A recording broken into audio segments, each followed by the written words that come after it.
आदरणीय पूज्य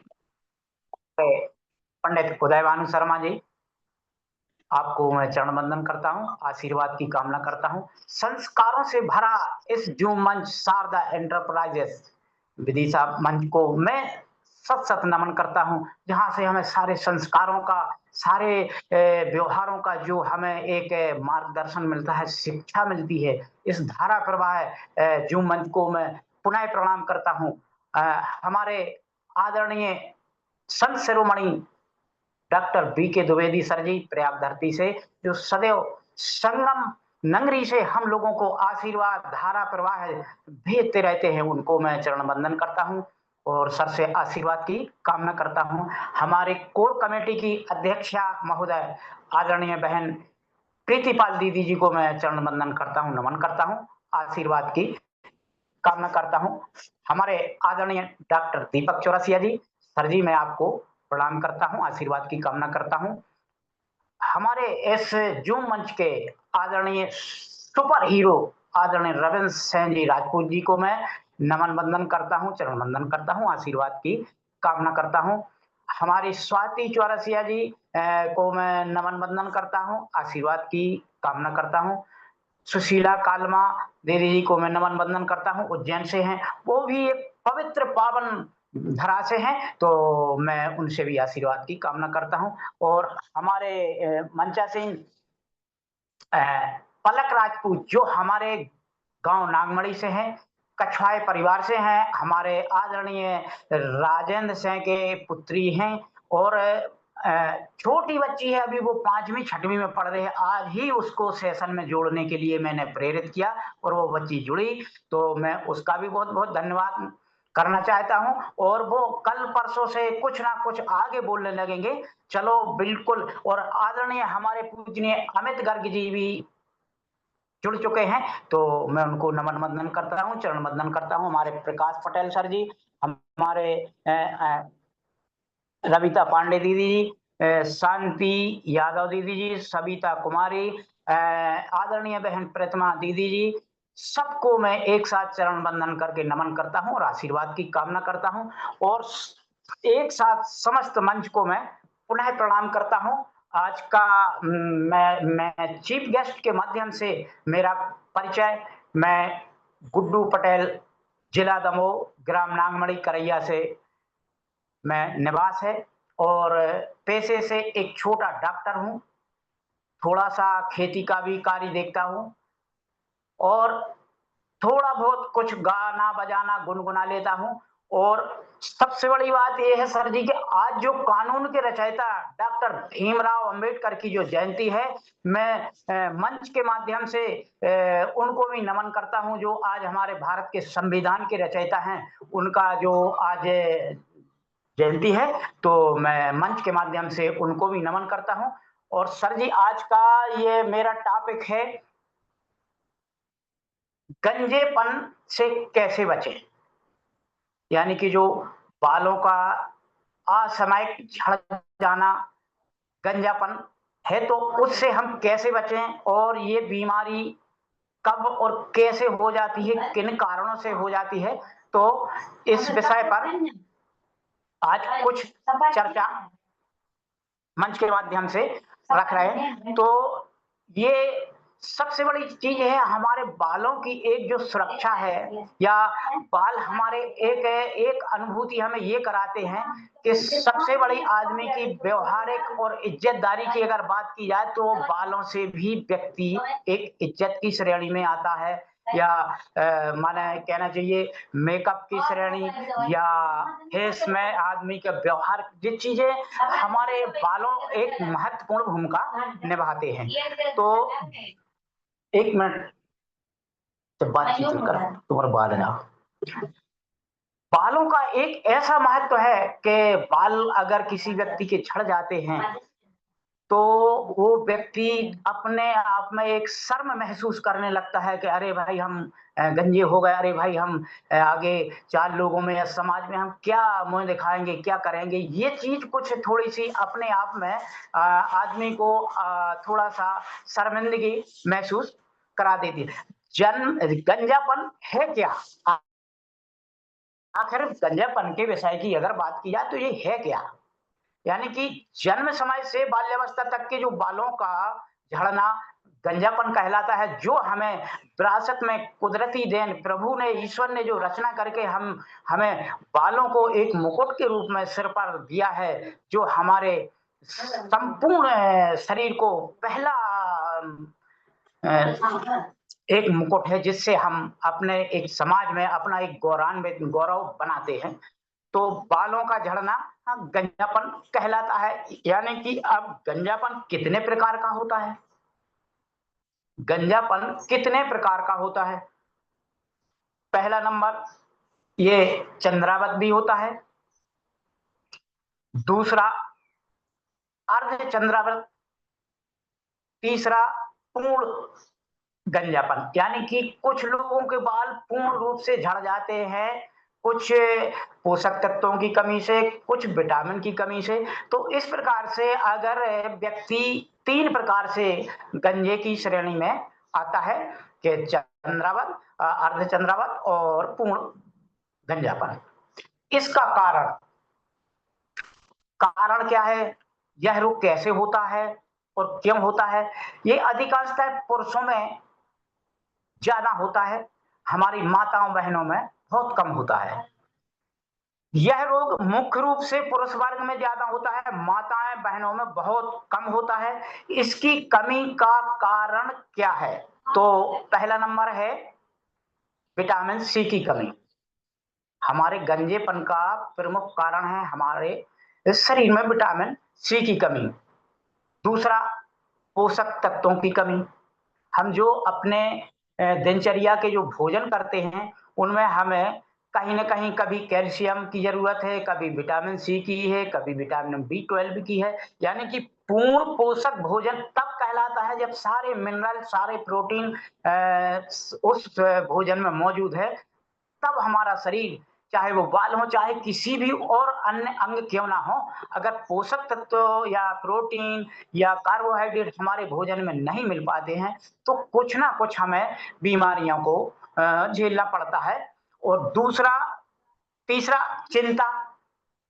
किसी भी व्यक्ति को विशेष कोई टेंशन, कोई परेशानी, कोई बीमारी या ये चीजें आ जाती हैं, तो ऑटोमेटिक बालों का झड़ना प्रारंभ हो जाता है।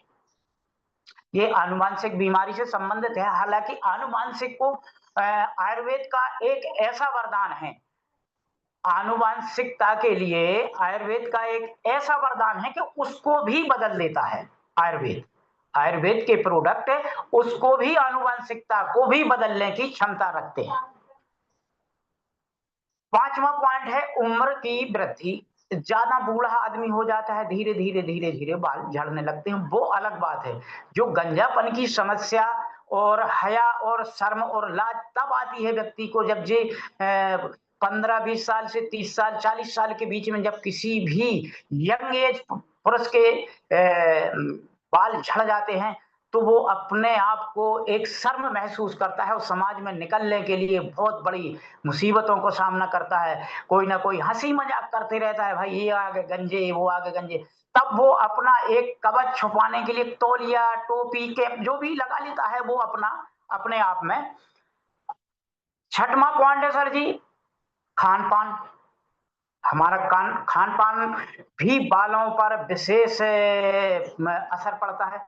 हमारे खान पान में क्या होना चाहिए और क्या नहीं होना चाहिए, इन चीजों पर भी, खान पान पर भी हमारा गंजापन डिपेंड करता है। और अन्य कारण है, अन्य कारण में जैसे किसी व्यक्ति का कोई एक्सीडेंट हो जाए, एक्सीडेंट में कुछ हार्मोन्स मिनरल कम बढ़ हो जाते हैं, या उससे हम दवाओं द्वारा दवाएं लेते लेते लेते उसका रिएक्शन जो भी होता है, तो उसमें भी हमारे बालों का झड़ना हो जाता है। दवाइयों का रिएक्शन, केमिकल। आज के युग में तो हम केमिकल में जी ही रहे हैं। अगर हम अल्टोस रूपी प्रोडक्टों को अगर जो भी व्यक्ति नहीं अपना रहे हैं, तो वो केमिकल उनके शरीर में कहीं भी अगर वो जांच करवा ले तो केमिकल निकलेगा ही निकलेगा। कृषि उत्पाद का दुष्प्रभाव भी होता है हमारे बालों पर। कृषि उत्पाद में हम जो भी उसमें दवाइयाँ या जो भी अन्य चीज़ें डालते हैं तो उनके उस पर भी हमारा प्रभाव होता है। खरपतवारनाशक जब खेती की जाती है तो उसमें कचरे को मारने के लिए और फसल को बचाने के लिए एक दवाई आती है, जिसका नाम सपाटा या सरपट क्या बोलते हैं, ऐसा कुछ नाम है, सरपट या सपाटा। तो वो डालते हैं तो सारा कचरा नष्ट हो जाता है। अगर डालते तो हम किसान ही लोग हैं, तो कहीं अगर उसका शरीर पर कोई थोड़ा बहुत असर हवा के विपरीत दिशा में अगर आप स्थिति में पहुंच जाते हैं तो बालों पर बहुत ज्यादा असर वो भी करता है। कीटनाशक दवाइयां डालने से भी हमें उसका भी असर होता है, या अन्य चीजें भी हो सकती हैं। इसका अगर विशेष रूप से अगर देखा जाए तो जहां एलोपैथिक का इलाज गंजेपन के सामने घुटना टेक देता है, वहां से हमारा आयुर्वेद अल्टोस शुरू होता है। जहां कोई दवा काम ना करे वहां आयुर्वेद ही काम करता है। और कई एक ऐसे स्थितियों पर हम आजमा चुके हैं, देख चुके हैं, रिजल्ट भी ले चुके हैं कि जहां से हमारी एलोपैथिक चीजें काम करना बंद कर देती हैं, वहां से हमारी आयुर्वेद की अल्टोस के प्रोडक्टों का वहां से शुरुआत होता है। वहां से एक नया जीवन व्यक्ति को जीने के लिए प्रदान हो जाता है। और इस गंजेपन में तो 2-3 पेशेंट तो सर जी मैंने ही अभी जो वर्तमान में चल रहा है, किसी का 1 माह, किसी का 1.5 माह, किसी का 2 माह रेगुलर इलाज चल रहा है, तो उनके गंजेपन में सिर पर बाल उग आए हैं और वो कभी ना कभी सर के माध्यम से वो आपको दिखा ही देंगे। तो हमारा अल्टोस का माध्यम जो हमें आज जीवनदायिनी जीवन जीने की एक नई ऊर्जा, नए संसार जीवन में हमें आने के लिए एक एक इतनी बड़ी उपलब्धि हासिल हुई है कि हमारे प्रोडक्ट हर मुकाम पर, हर बीमारी पर 100% गारंटी के साथ काम करते हैं।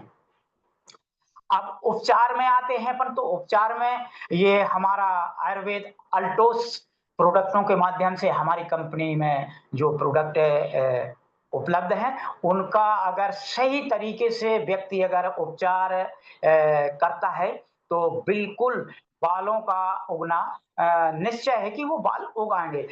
बशर्ते शर्त ये होनी चाहिए उसमें कि व्यक्ति की उम्र 40 के समथिंग होना चाहिए।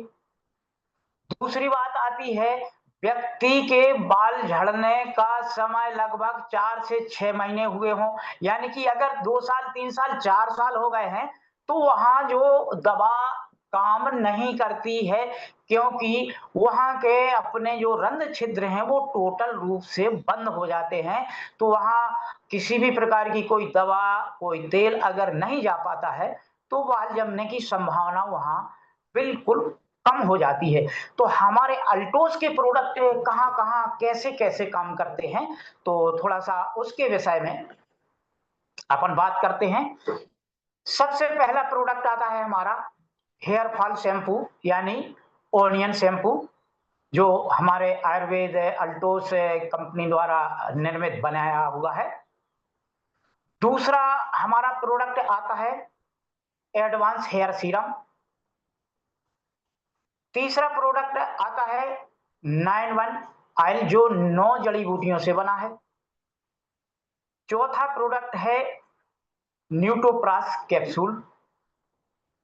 पांचवा पॉइंट है तुलसी पावर, यानी पांचवा प्रोडक्ट है हमारा तुलसी पावर। और छठा प्रोडक्ट है ओरिएंट पेस्ट।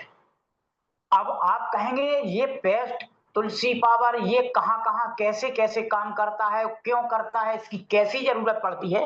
तो थोड़ा-सा इस पर भी अपन चर्चा रखेंगे। ये विधि पूर्वक शुरुआत हम कहां से करें? हम बालों को पुनः उगाने के लिए, गंजापन दूर करने के लिए हम कहां से शुरुआत करें? तो सर्वप्रथम हमें ओनियन शैम्पू से बालों को धोना है। और हम उस गंजे व्यक्ति को, जिस व्यक्ति को बाल उगाना है या जिसके गंजेपन के लिए हम ट्रीटमेंट दे रहे हैं, जिसको हम इलाज दे रहे हैं, उसको सबसे बड़ी एक सलाह शुरुआती दौर में जा दें कि आप किसी भी प्रकार के केमिकल युक्त साबुन का प्रयोग नहीं करेंगे, किसी भी प्रकार के केमिकल युक्त मंजन का प्रयोग नहीं करेंगे, किसी भी प्रकार की केमिकल युक्त दवाइयां, अन्य एलोपैथिक दवाइयां नहीं खाएंगे। तब हम उस रोगी को या उस गंजे व्यक्ति को हम अपनी अल्टोस की प्रोडक्टों को सुचारू रूप से उस व्यक्ति को दे सकते हैं। ये हम उनसे पहले नामा शर्तनामा रख लें, क्योंकि कुछ लोग ऐसा करते हैं, दवा ले ली, कुछ समय से खाते नहीं हैं, कुछ रासायनिक चीजों को ज्यादा ले लेते हैं, तो हमारे कुछ रिजल्टों में थोड़ी सी कमी आ जाती है। तो इस चीज का हमें विशेष ध्यान रखना है उनको बताने के लिए। तो जब हम इस प्रकार के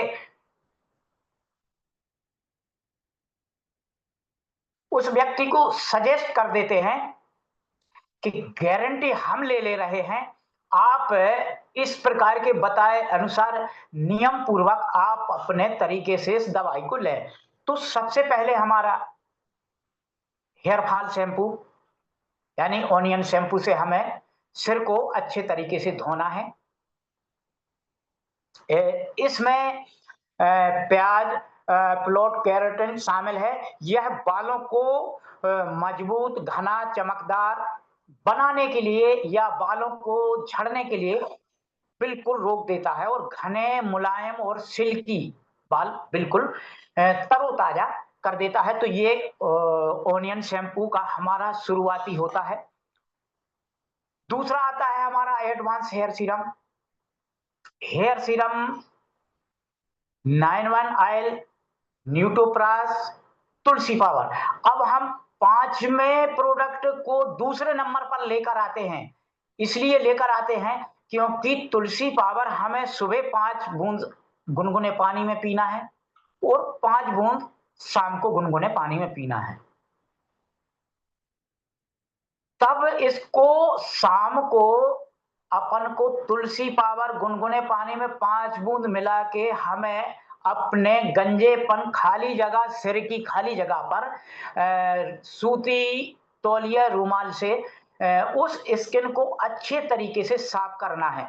हमारी तुलसी पावर में ऐसा गुण है कि जो अंदर से क्लींजिंग करती है वो करती है, बाकी बाहर से भी क्लींजिंग का काम कोई ऐसा दुनिया में कोई प्रोडक्ट नहीं बना है जो अंदर से क्लींजिंग का काम करता हो और बाहर से क्लींजिंग का काम करता हो। तो वह है हमें एक अमृतमय रूपी तुलसी पावर। तो हमें तुलसी पावर से खाली जगह जहां के बाल झड़ गए हैं उस पेशेंट को अच्छे तरीके से रूमाल तौलिए से उसको साफ करवाना है। उसके बाद हमें शाम को ये करना है। इसके बाद हमें एडवांस हेयर सीरम लगाना है। एडवांस एडवांस हेयर सीरम उसको लगाना है। उसके बाद हमें 9-1 ऑयल तेल लगाना है। ये सिर्फ और सिर्फ रात ही में लगाना है, क्योंकि ये थोड़ा गाढ़ा होता है, चिपचिपा होता है और हम जब रात में कहीं किसी भी कार्य से लौटते हैं तो ये 8 घंटे 6 घंटे जब हम बेड रेस्ट लेते हैं, सोते हैं, तो वहां ये सारा हमारा दोनों तो ये धीरे धीरे धीरे रोम छिद्र के माध्यम से हमारे त्वचा के अंदर जाते हैं और बालों की जड़ों तक पहुंचते हैं। तो वहां से हमारे बालों को एक पोषकता प्राप्त हो जाती है और नए बाल पतले पतले बिल्कुल धीरे धीरे धीरे धीरे वो निकलना वहां से चालू हो जाते हैं। अब न्यूटोप्रास कैप्सूल, इसके बाद न्यूटोप्रास कैप्सूल पे आते हैं। हमें न्यूटोप्रास कैप्सूल की क्यों जरूरत है? न्यूटोप्रास कैप्सूल में सबसे ज्यादा विटामिन सी की भरपूर मात्रा होती है। भरपूर मात्रा न्यूटोप्रास कैप्सूल में विटामिन सी की होती है और विटामिन सी हमारे बालों को झड़ने से रोकता है और बालों को मजबूती प्रदान करने में अत्यंत महत्वपूर्ण भूमिका निभाता है। यह आयुर्वेद अल्ट्रोज कैप्सूल हमारे शरीर की रोग प्रतिरोधक क्षमता भी बढ़ाता है। जब हमारे शरीर की रोग प्रतिरोधक क्षमता बढ़ जाती है तो सदैव हमारा पूरा शरीर का संचालन एक सही क्रियात्मक रूप में अपने आप में आ जाता है। चाहे वो बालों का झड़ना हो, चाहे वो किसी भी प्रकार की त्वचा से संबंधित समस्या हो या कमजोरी हो, तो ये कई बीमारियों पर न्यूट्रोप्लास कैप्सूल काम करता है एवं हमारे संक्रमण से किसी भी प्रकार के संक्रमण को रोकने में या उससे लड़ने में बहुत ज़्यादा मदद करता है हमारा न्यूट्रोप्लास कैप्सूल और प्रदूषण से भी हमें बचाता है और रासायनिक जो हानिकारक रासायनिक तत्व तो हमारे शरीर से कहीं को किसी भी वातावरण से, किसी भी खान-पान से हमारे शरीर में आ जाते हैं, तो ये उसको भी हमें बचाने में बहुत महत्व देता है और हमें उन चीज़ों से बचाता है। अब आता है हमारा ओरिडेंट पेस्ट, इसको हम क्यों इस उपचार में लेकर आए? जब हम देखते हैं कि हम अगर पेस्ट कहीं का कोई केमिकल वाला करते हैं, कोई फ्लोराइड वाला करते हैं, तब थोड़ा-सा हमारे अ, गंजेपन के रिज़ल्टों में थोड़ा-सा समय ज़्यादा लग जाता है और उसमें हमें थोड़ा-सा ये लगता है, सामने वाला ये व्यक्ति समझता है कि हमारे तो पैसे लग गए हैं और थोड़ा-सा हम इस दृष्टि में कम तो वहाँ से अपन शुरुआत उसको मंजन चेंज करवाने से भी हमारे रिज़ल्ट हैं जो बाल उगने के गंजापन दूर करने के लिए वो 100% हमें रिज़ल्ट के मिलने लगते हैं और लगभग ये रिज़ल्ट हमें 1 माह से 1.5 माह के भीतर ये बिल्कुल रिज़ल्ट आपके सामने आ जाएँगे।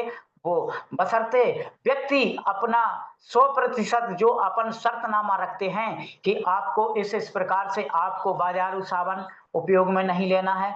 हमारे ओनियन शैम्पू या हेयर फॉल शैम्पू से आपको प्रतिदिन आपको अपना सिर धोना है और इस प्रकार से जब आप या हमारे बताए अनुसार या आपके बताए अनुसार या नियमानुसार इस चीज़ों को आप फ़ॉलो करेंगे, आप पालन करेंगे, तो बिल्कुल 100% गारंटी है कि बिल्कुल बाल जम आएँगे और इसमें किसी भी प्रकार की कहीं कोई ऐसी बाधा, व्यवधान नहीं होगा कि जिसमें हम वहाँ सफलता ना प्राप्त कर सकें और हमारे अगर इसमें बात की जाए हमारे 9 वन ऑयल में तो अगर बाल नहीं भी झड़ रहे हैं तब भी इसका उपयोग कर सकते हैं। ये 9 जड़ी-बूटियों से बना हुआ तेल है जिसमें भृंगराज तेल भी है, जिसमें चंदन का तेल भी है, जिसमें अन्य कई बादाम तेल है, नारियल तेल है, बहुत सारे ऐसे आयुर्वेदिक तेलों का एक संगठन है, जिसमें हम सहज रूप में भी लगा सकते हैं इसको। ऐसा नहीं है कि ये बाउंडेड चीज़ है कि आप बाल झड़ते हैं, वो भी उपयोग करें या ना करें, तो अपन सब कोई भी उपयोग कर सकते हैं। 9 वन में 9 जड़ी-बूटियाँ हैं, इसलिए। और रहा बात न्यूटोप्लास कैप्सूल की, तो ये हेल्थ के लिए भी बहुत अच्छा है। हमारे बालों को झड़ने को तो रोकता ही है और हमें ताकतवर बनाता है और हमें एंटीबायोटिक क्षमता भी बढ़ाता है, जिसमें हमारे विटामिन सी की भरपूर मात्रा होती है और हम भोजन में भी कुछ सावधानियाँ ले सकते हैं कि हम ज़्यादा तले, भुने या गरिष्ठ भोजन को ना लें क्योंकि ये हमारी कुछ अनिद्रा के कारण बन जाते हैं। जैसे कि मैंने पहले पॉइंटों में ये भी बताया था कि नींद का कम आना या चिंता करना, चिंता ही तो एक बीमारी का कारण बन जाता है।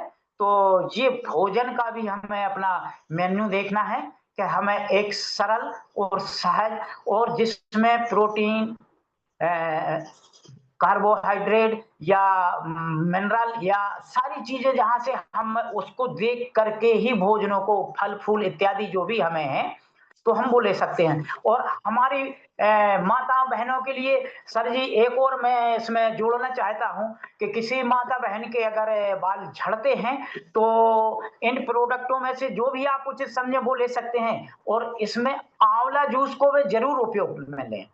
आंवला जूस में विटामिन सी की भरपूर मात्रा मिलेगी, तो साल में हमारी माताएँ-बहनें जो जो मंच में सुन रहे हैं, उनसे मेरा निवेदन है कि ज़रूर वे 6 माह में 1 आंवला जूस ज़रूर पिएँ, क्योंकि ये बालों का झड़ने के लिए सबसे एक पहला पायदान वहाँ से स्टार्ट होता है आंवला जूस।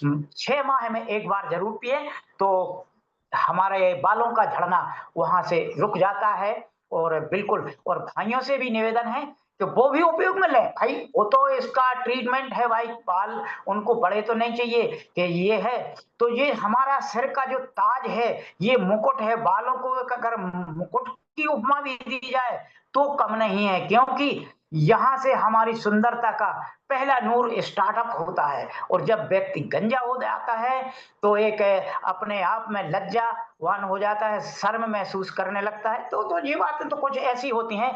तो ये माता बहनों के लिए, दोनों के लिए ये हमारा ये छोटा सा प्रोडक्ट रहा। और सर जी, हमारे आदरणीय रमेश सर जी के विषय में थोड़े से कुछ शब्दों की व्याख्या मैंने अपने अनुभव के माध्यम से लिखी हुई है। तो मैंने ये सीखा और समझा कि धन के साथ पवित्रता होनी चाहिए। ये मैंने रविंद्र सर जी से सीखा है। हमारे रविंद्र सर जी आदरणीय एक रिटायर्ड शिक्षक हैं। तो उनको क्या जरूरत है अल्टोस या क्या, तो हमारे वहां उनसे हमें एक शिक्षाप्रद बात, सबसे बड़ी बात मिली। एक मंच के माध्यम से मैं कहना चाहता हूं कि धन के से एक पवित्रता भी होनी चाहिए। हमें धन किस प्रकार से खर्च करनी चाहिए, जो उनका भाव है, जो उनका सिद्धांत है। आज आप देख लीजिए, दोनों जूम मंच, सुबह की शाम की जूम मंच में, ये अपना शारीरिक व्यय, मानसिक व्यय, सब कुछ समर्पित भाव जो रखते हैं, तो वो जो धन भी उनको प्राप्त हो रहा है, चाहे वो पेंशन के माध्यम से हो, चाहे वो हमारा अल्टोस के माध्यम से, वो सारा सारा का सारा धन एक पवित्रता के साथ अल्टोसमय या धर्ममय में लगाते हैं और लगा रहे हैं और लगाते रहेंगे। ये मैंने उनसे सीखा है। ये उनके बिल्कुल सदैव भाव तत्पर रहते हैं। दूसरा भाव उनका देखा मैंने वीरता का, और वीरता के साथ दया भी होना चाहिए। वो इतने दयालु हैं, इतने कृपालु हैं। जैसे हमारे आदरणीय बीके द्विवेदी सर जी सदैव मंचासीन रहते हैं और सदैव छोटे से लीडरों के लिए एक शिक्षामय वातावरण में लेकर आते हैं। एक कोई भी पंक्ति गाते हैं तो उसमें इतना बड़ा रहस्य छुपा होता है शिक्षा का और हमारे व्यवसाय का, कि जहां से हम बहुत सारी चीजों को आगे बढ़ने में हमें बहुत मदद मिलती है। दूसरी बात आती है हमारे आदरणीय सूबेदार सर जी के, कुछ मैंने उनके यहाँ से कुछ सीखने का प्रयास किया, तो उनके विषय में भी कुछ शब्द मैंने लिखे हुए हैं। तो उनके साथ मैंने ये देखा, उनका सबसे बड़ा शब्दावली फापा मऊ सेमिनार से मैंने कुछ शब्द सीखे, वहां से कुछ शब्द सीखने के लिए शिक्षा रूप में मैं लेकर आया, अपने पास रखे सजो करके। तो मैं आप लोगों के सामने बयां करता हूं कि दान के साथ विनय,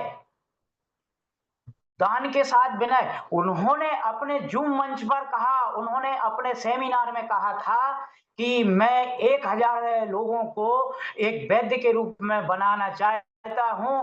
मैं कब तक, कैसे और कहां पहुंचा करके, कैसे पहुंच करके मैं अपने द्वारा मैं 1000 लोगों को वैद्य बनाना चाहता हूं। ये निस्वार्थ भाव होता है, ये दान के साथ विनय होता है। जब कोई भी व्यक्ति धन को दान करता है, धर्म को दान करता है या अपने अनुभव को दान करता है, तो ये दानी माना जाता है। तो सबसे बड़ा दानी हमारे आदरणीय डॉक्टर बीके द्विवेदी सर जी या हमारे आदरणीय सूबेदार सर जी, जो प्रयाग धरती से इतने बड़े दान करने के सबसे बड़े दानी, जो मैंने उन लोगों से मैंने सीखा।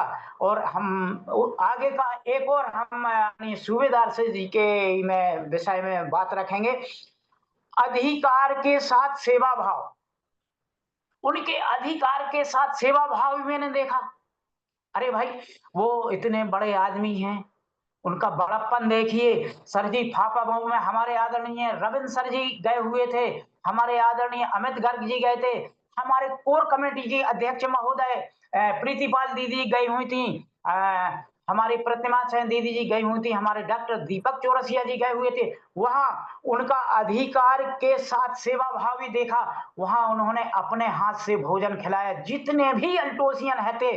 और मैं तो ये कहूंगा कि ऐसे दानी और ऐसे अधिकार और ऐसे सेवा भाव रखने वाले महान पुरुषों को मैं सादर नमन करता हूं। और एक बार हमारे आदरणीय बीके द्विवेदी सर जी, आदरणीय सूबेदार सर जी और आदरणीय रविंद्र सर जी, जो सदैव ज्ञान की गंगा सदैव बहाते हों और हम ऐसे छोटे-छोटे अल्टोसियन को एक अच्छे मार्ग पर, अच्छी राह पर ले जाने के लिए हर समय सेवा भाव, समर्पित भाव, समर्पण भाव, अर्पण तो ठीक है, अर्पण तो बात अलग हो जाती है। अरे समर्पण भाव रखते हैं कि लो भाई जो है हम सब कुछ लुटाने के लिए तैयार हैं, आप लोग मेरा साथ ना छोड़िए, आगे बढ़ते रहिए।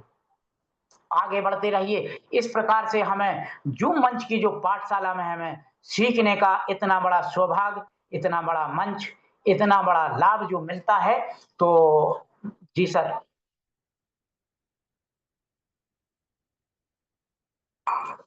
हमारे इस जूम मंच की जो गरिमा है, हमारे इस जूम मंच में संस्कार मिलते हैं। हमारे अभी एक जो नए लीडर ये हमारे गाँव से थे तो वो आजकल जब लोग सुनेंगे, समझेंगे कि हमारे मंच पर मिलता क्या है, हमारे मंच पर एक शिक्षा मिलती है, अच्छे संस्कार मिलते हैं, अच्छा बिज़नेस व्यापार मिलता है, अच्छा प्लेटफ़ॉर्म मिलता है,